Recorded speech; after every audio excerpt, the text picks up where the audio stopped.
Weekly healthy dinner, Wednesday.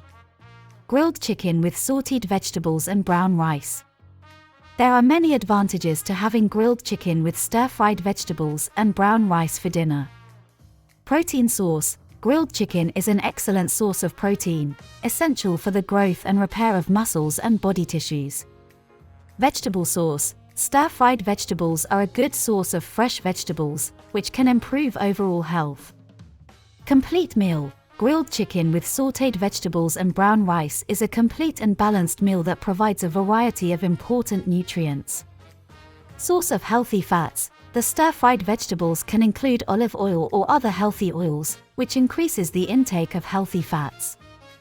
Fiber source. Brown rice is a good source of fiber, which can help improve digestion and prevent heart disease. Easy to make. Grilled chicken meal with stir-fried vegetables and brown rice is easy to make and requires little time. Customizable. Different vegetables, spices, and sauces can be added to vary the flavor and keep it interesting.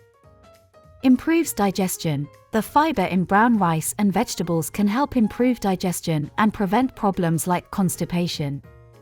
Easy to adapt to different diets. They can be made gluten-free or vegan if desired, making them an accessible option for different types of diets. Stress reduction. Eating a full, balanced meal for dinner can help reduce stress and anxiety before bed, which can improve sleep quality. If you think this video may be useful for some people you know, feel free to share it. Thanks for following us. See you in the next video.